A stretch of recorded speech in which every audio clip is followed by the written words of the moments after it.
എറണാകുളം ടൗണിലെ വസ്തു ബ്രോക്കറായ ഇടനിലക്കാരനുമായി ചേർന്ന് യഥാർത്ഥത്തിൽ റിയൽ എസ്റ്റേറ്റ് ബിസിനസ് നടത്തിയത് ഒരു മെത്രാനാണ് എന്നതാണ് യാഥാർത്ഥ്യം. അതെന്തായാലും ആലഞ്ചേരിയല്ല.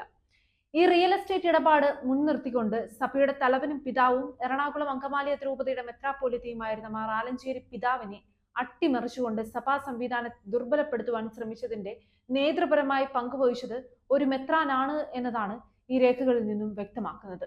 മാത്രമല്ല, വിവാദത്തിന്റെ നാളുകളിൽ വേണമെങ്കിൽ പള്ളിയിൽ വായിച്ചോ എന്ന തരത്തിൽ ഒരു ലേഖനവും പിതാവ് വൈദികർക്കും വിശ്വാസികൾക്കുമായി അയച്ചു കൊടുത്തിരുന്നു. ആ ലേഖനത്തിൽ ഈടായി കോട്ടപ്പടിയിലും ദേവികുളത്തും നമ്മൾ വസ്തു എഴുതി വാങ്ങിയിട്ടുണ്ടെന്ന കാര്യം അദ്ദേഹം മറച്ചു വെച്ചുകൊണ്ട് വിശ്വാസികളുടെ ഇടയിൽ സഭയുടെ തലവനും പിതാവും എറണാകുളം അങ്കമാലി അതിരൂപതയുടെ മെത്രാപ്പൊലീത്തയുമായിരുന്ന മാർ ജോർജ് ആലഞ്ചേരി പിതാവിനെ അപകീർത്തിപ്പെടുത്താനും ശ്രമിച്ചു എന്നത് നാം തിരിച്ചറിയുമ്പോഴാണ് ആ മെത്രാൻ നടത്തിയ അട്ടിമറിയുടെ തീവ്രത നമുക്ക് മനസ്സിലാക്കാൻ സാധിക്കുക. എറണാകുളം അങ്കമാലി അതിരൂപതയിലെ തുണ്ടുഭൂമികളുടെ കച്ചവടം വിവാദമാക്കിയെന്നത് സഭയുടെ സംവിധാനത്തെ അട്ടിമറിക്കുക എന്നതിന്റെ ഉദ്ദേശം തന്നെയായിരുന്നു എന്നതാണ് വ്യക്തമാകുന്നത്. കാനൂനിക സമിതികളിൽ ചർച്ച ചെയ്ത് നടപ്പിലായ തുണ്ടുഭൂമി കച്ചവടം അതിന്റെ ഉത്തരവാദിത്വത്തിൽ നിർവഹിക്കേണ്ടിയിരുന്ന എറണാകുളം അങ്കമാലി അതിരൂപതയുടെ കാനൂനിക സമിതികൾക്ക് വന്ന വീഴ്ചയിലൂടെ നയാമികമായി ആധാരങ്ങളിൽ ഒപ്പിട്ടു എന്നുള്ള കാര്യം മുൻനിർത്തിക്കൊണ്ട് സഭയുടെ തലവനെ അട്ടിമറിക്കാൻ നടത്തിയ ഗൂഢാലോചനയുടെ കൂടുതൽ വിവരങ്ങൾ മുന്നിലുണ്ട്.